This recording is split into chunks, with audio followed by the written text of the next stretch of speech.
Hi leaders, we are going to finish up our study on Judges this week. So we're going to be in Judges 13 and 16 and we're going to be talking about Samson.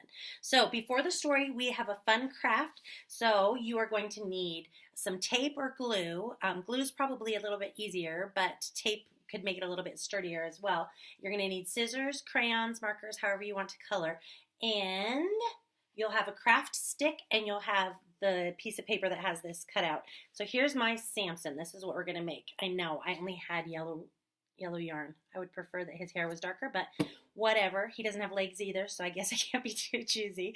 And we're going to be making these with the kids. So all you have to do, the directions are right here. Obviously, they just color them, cut them out, and then put the head at the top of the popsicle stick, and then put the two muscles on the side. So they'll cut the muscles in half, put it on the side, and then you will have yarn in your room.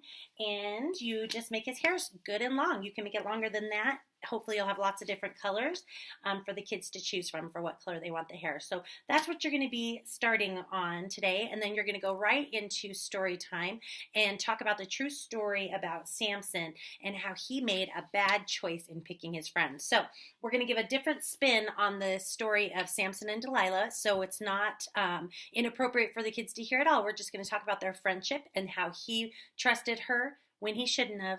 Even though he knew he shouldn't, he had some suspicions that she was being dishonest or she wasn't being true. And instead of following what God was telling him to do, he went ahead and told his friend, who he chose to be his friend, which was not a wise choice, and he told something about himself, and he'll meet his demise because of that. And then you'll also know that through the story, you'll see how even after Samson lost his strength and everything started going bad for him, God still stayed with him, and God still used him to be triumphant in the end. So, because God has no limits.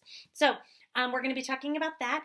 You have a video that you can use. You can pull it right off of Google Docs, or you can just type in the YouTube video that you have here in your curriculum. Or at your campus, it'll be in Google Docs under week 4 in your lesson.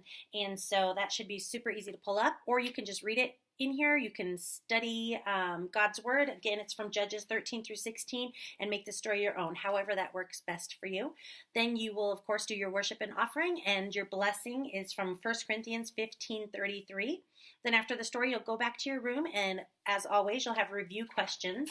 And then the activity that we're going to do towards the end is we're going to be showing off our strength, and we're going to be doing arm wrestling competitions with each other. So the rules of how to arm wrestle are all in the curriculum. You can have kids have multiple contests going on, or you can just call up the 2 oldest kids and have them go against each other, however you want to do it. You really make it your own again and do that.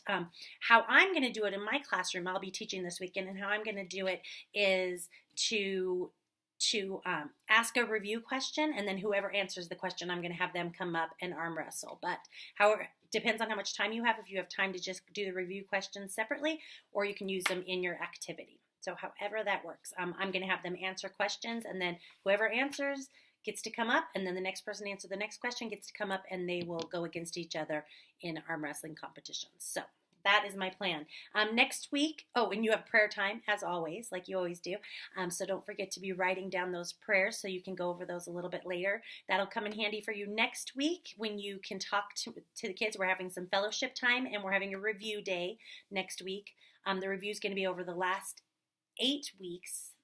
The last 8 weeks, and you're going to play a fun game and do some review and have fellowship time with your kids. So make sure that you are filling out those prayer requests and talking to kids and praying for the kids throughout the week and talking to them about how their prayers are answered and what prayers they may have. So when you go into your fellowship time, you have something to speak about. Next week, you will also be doing a fun activity in your rooms, in the story room. So keep that in mind as well. So that's all I have for you this week. Thank you so much for all you do for children's ministry at Crossroads. And if you have any questions, you can just email me or talk to your campus director, and we would love to help you. So thank you so much. Happy teaching, and have a great week.